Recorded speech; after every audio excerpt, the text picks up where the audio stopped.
สบายดีพ่อแม่พี่น้องและหมู่กูแตกแพงมื้อนี้ข้าพเจ้าออกรายการสิมาแบ่งปันเกี่ยวกับเรื่องขี่ยนต์ข้าพเจ้ามี experience หลายแล้วได้ค้นคว้าเพราะจังสั้นมื้อนี้สิมาแบ่งปันมีวิธีแนะนำสิประหยัดเงินของท่านได้หลายแต่หลายบาทโอเคเริ่มต้นชื่อบอลระยะหนึ่งบางคนไปเดินยนต์ที่ไปเมืองลาวแล้วเขาบอกให้ขึ้นยนต์ย้อนว่าบ่มีวีซ่าก่อนสิไปสปป.ลาวแล้วข้าพเจ้ามานอนคิดว่าคือตัวอย่างข้าพเจ้าแต่ใดมาข้าพเจ้าบ่เคยว่าขี่ยนต์อยู่อเมริกาเข้าไปเมืองลาวหรือว่าเดินยนต์บาดไต่เนาะข้าพเจ้าใช้วิธีนี้ทั้งง่ายทั้งประหยัดเงินข้าพเจ้าแล้วทั้งบ่มีปัญหาเกี่ยวกับเรื่องวีซ่าเป็นอย่างว่าจังสั้นสมมุติว่าข้าพเจ้าถ้าจองปียนต์เนาะข้าพเจ้าสิจองปียนต์สมมุติว่าอีวาบอกหรือว่า China Airlines หรือว่า American Airlines หรือว่าสายการบินเกาหลีแปลว่าส่วนหลายไปลงเมืองไทยบ่ว่าไปจอดอยู่ไทเปหรือว่าฮ่องกงหรือว่าไซกายาหรือว่าญี่ปุ่นต้องไปลงไทยเมืองไทยแล้วจากเมืองไทยสมมุติเดินยนต์ดอนเมืองหรือว่าสุวรรณบุมีบอกบุญมาบ่ชื่อหลังจากนั้นข้าพเจ้านำขี่รถไฟโอเคฟังคักๆขี่รถไฟตอนนั้นขี่ห้องกับเจ้าน่ะ VIP First Class ตัวรถไฟมีแต่$25มีเตียงนอนถ้าหิวเข้ามีอาหารเสิร์ฟบ่มีปัญหาพ่อแม่พี่น้องลงยนต์อยู่ดอนเมืองมีแต่ลงไปบนเดินยนต์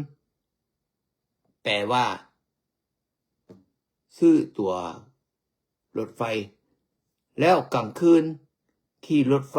จากกรุงเทพไปฮอดหนองคายพอดีตอนเช้าโอเคถ้าผู้ใดขี่ยนต์ไปลงเมืองไทยแล้วสิต่อยนต์จากเมืองไทยกรุงเทพไปเมืองลาวเวียงจันทน์มาไต่ก็ต้องได้ท่าฮอดตอนเช้าพ่อแม่พี่น้องถ้ามีปัญหาเรื่องวีซ่าไปเมืองลาวเกี่ยวกับบางสายการบินพ่อแม่พี่น้องถ้าซื้อจองปียนต์ไปลงเมืองไทยบ่มีปัญหาเกี่ยวกับเรื่องวีซ่าเพราะว่าสายการบินใดก็ฮู้จักพาสปอร์ตอเมริกาหรือว่าพาสปอร์ตลาวก็อย่าไปลงเมืองไทยบ่ต้องวีซ่าก่อนหน้าอันหยังหมดพ่อแม่พี่น้องแล้วถ้าบางคนเนาะไปฮอดกรุงเทพดอนเมืองหรือว่าสุวรรณบุมีบอกแล้วไปจองปียนต์โลโก้โดเมสติกเขาเอิ้นจากกรุงเทพไปเมืองลาวกลับมากรุงเทพแล้วกลับมาอเมริกายังถือกว่า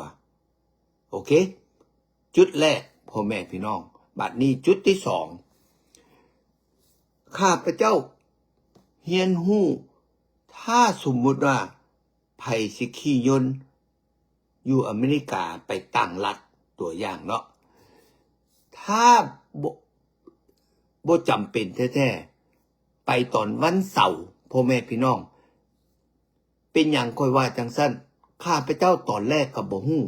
มีมื้อหนึ่งข้าพเจ้านั่งนำทั้งข้างคนมืดเนาะเพิ่น แนะนำเพิ่นว่าถ้าขี่ยนต์ไปวันเสาร์ถูกกว่า300มินิมัมบ่ต่ำกว่า$300ไปรัฐใดก็ยาพ่อแม่พี่น้องสองมาพ่อแม่พี่น้องตอนจองปียนต์ไปกลับเนาะบางที่เช็คเบิ่งถ้าไปวันเว้ยไปซื้อปียนต์ไปก่อนแล้วซื้อปียนต์กลับมาตั้งหากโอ้ประหยัดอีกพ่อแม่พี่น้องเพราะจังซั่นเขาต้องเช็คเบิ่งตัวใดถูกกว่าแปลว่ามื้อเวลาบ่ได้แตกต่างแต่ว่าถ้าแม่นซื้อวันเว้ยไปแล้ววันเว้ยกลับน่ะอาจจะประหยัดเงินพ่อแม่พี่น้องเพราะจังซั่นถ้าบ่จำเป็นลองจองเบิ่งลองเช็คเบิ่งถ้าไปวันอาทิตย์แพงที่สุดแม่นวันอาทิตย์วันจันทร์วันอังคารวันพฤหัสวันศุกร์เนาะแพงที่สุดถ้าผู้ใดจองวันพุธนี่ก็ถูกแต่ว่าบ่ถูกกว่าวันเสาร์เพราะว่าหยังเพราะว่าวันเสาร์คนบ่ออกบ่ขี่ยนต์หลายสัมพอมันสโลว์แล้วปียนต์มันถึกพ่อแม่พี่น้องเข้าใจบ่แล้วบัดนี้มาเว้าเรื่องจองปียนต์บางคนเนาะไปต่างประเทศเนาะหรือว่าไปเมืองลาวเฉพาะเนาะมักจองปียนต์ก่อนปีหนึ่งคิดว่าสิถึกแท้จริงพ่อแม่พี่น้องบ่ถึกคือตัวอย่างซะปีกายปีก่อนเนาะจองปียนต์ 2,000 ปลาย 3,000 ปลายบัดแล้วเป็นหยังค่อยว่าปึ๊บปั๊บเหลือแต่800 ปลายไปกลับเด้ไปเมืองลาวไปอันว่าเมืองไทยเมืองลาวก็อย่า800-900ผู้ใดถ้าจองปียนต์ซื้อปียนต์ที่ว่าแคนเซิลบ่ได้เปลี่ยนบ่ได้แปลว่าเว้นกรรมเพราะว่าหยังเพราะว่าซื้อแล้วเด้ปียนต์ที่ว่าเขาเอิ้นว่าบ่ได้ซื้อประกันภัยเนาะถ้าซื้อแล้วประกันภัยเปลี่ยนได้แคนเซิลได้แต่ส่วนหลายหมวนเฮาบ่ได้คิดถึงจุดนั้นคิดว่าซื้อแล้วต้องได้ไปแล้วซื้อแล้วรุ่นว่าถูกกว่าหมู่ที่ว่าเปลี่ยนบ่ได้แคนเซิลบ่ได้เพราะจังซั่นส่วนหลายข้าพเจ้าจองปียนต์ไปต่างประเทศนะภายใน2 เดือน3 เดือนเพราะว่าเฮาบ่ฮู้ว่าอนาคตมันสิเกิดขึ้นแนวใดแม่นบ่ล่ะเพราะจังซั่นบ่ต้องซื้อก่อนปีหนึ่งดอกพ่อแม่พี่น้องโดนซื้อโดนที่สุดกับประมาณ 3-4 เดือนเห็นบ่แล้วชื่อเมียนพ่อแม่พี่น้องอีกจุดหนึ่งหลายคนก็เจ้าคิดบ่ถึงหรือว่าบางคนก็คิดว่าบ่จำเป็นเขาเอิ้นว่า travel insurance พ่อแม่พี่น้องจุดนี้สำคัญเด้อต้องซื้อเพราะว่าหยังเพราะว่าคนเฮาอยู่ต่างประเทศเนาะสิไปต่างประเทศคนเฮาอยู่อเมริกาตัวอย่างซะแล้วสิไปต่างประเทศบางที่เจ็บป่วยบางที่มีปัญหาเรื่องยนต์เรื่องหยังบางที่ปัญหาเกี่ยวกับเรื่องสมมุติว่าไปแล้วอุบัติเหตุมันเกิดขึ้นเนาะบ่แม่นแต่สมมุติว่ากินแล้วเจ็บท้องหรือว่าไปหาหมออันนั้นบางที่มีอุบัติเหตุแนวใดแนวหนึ่งเฮาบ่ฮู้แล้วประกันภัยนี่นะ travel เดินทางนี่เขาสิ cover เพราะจังซั่นชื่อเมียนพ่อแม่พี่น้องถ้าไปต่างประเทศในประเทศบ่จำเป็นหรอกเพราะว่าเฮาก็มีประกันภัยสุขภาพอยู่แล้วอยู่อเมริกาไปรัฐใดเขาก็ cover แต่ว่าต่างประเทศ insurance health insurance ของอเมริกาเขาบอก cover พ่อแม่พี่น้องเพราะจังตันต้องได้ซื้อตั้งหากบ่ต้องเสียดายคุ้มค่าถ้าบ่เป็นหยังกับบุญวาสนากลับคืนมาปลอดภัยโอเคดีแต่ว่าป้องกันดีกว่าแก้ภาษาลาวต้องซื้อข้าพเจ้าคิดว่าแล้วอีกจุดหนึ่งพ่อแม่พี่น้องจื้อเมียนเดินทางไปต่างประเทศในประเทศอเมริกากะยาครอบครัวหนึ่งบ่ให้ถือเงินสดหรือว่าถือแคชเชียร์เช็คหรือว่าtravel check อันใดกะยาบ่ให้จ่าย $10,000 อันนี้กฎของ international โอเคพ่อแม่พี่น้องบ่ให้เกิน$10,000ต่อครอบครัวบ่แม่นต่อคนโอเคเพราะจังซั่นระวังเกินแล้วเขาสิกักเงินแล้วเป็นอะไรสิต้องใช้ทนายความจ้างทนายความบ่ได้ถือสิไปเอาเงินคืน 10,000 กาย10,000นะอันนี้เคยเกิดขึ้นจากคนที่ว่าข้าพเจ้าฮู้เพราะจังซั่นจื้อแท้จื้อต้องจื้อโอเค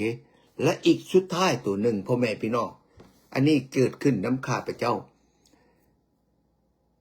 แลกเงินเนาะสมมุติว่าไปเมืองไทยซะเด็ดขาดอย่าสุดแลกเงินอยู่เดินยนต์ของอเมริกาขาดทุนหลายพ่อแม่พี่น้องไปแลกบนไหนถูกที่สุดลงยนต์อยู่กรุงเทพไปแลกตัวนั้นโอเคถูกแต่ว่ายังถูกที่สุดมันอยู่ใส่ไปแลกอยู่ธนาคารหรือว่าแลกอยู่ห้างขายคำพ่อแม่พี่น้องได้ราคาดีแต่กี้ข้าพเจ้าบ่ฮู้เทื่อแรกไปต่างประเทศไปแลกอยู่เดินยนต์อเมริกาโอ้ my god และลงยนต์อยู่กรุงเทพไปถามเขา$1แลกได้เท่าไหร่ว้าวเรื่องการตั้ง10กว่า 20% เพราะทั้งสั้นจื้อเมียนอย่าสุแลกในเดินยนต์อเมริกาบ่ได้ราคาดีโอเคพ่อแม่พี่น้องมีคำถามหยังก็ยินดีโทรมาหาพ่อตู่จิมมี่479-207-0508แต่ว่าจะโทรหลังจาก 11 โมงเด้อเพราะว่าเวลานั้นกอดเมียนอนอยู่ชื่อบ่ความนี่นะแล้วได้ก็ยากกรุณาแบ่งปันคลิปตัวนี้ให้คนอื่นเรียนรู้ความหักแพงความสามัคคีกันโอเคผู้ใดยังบ่ได้ติดตามข้า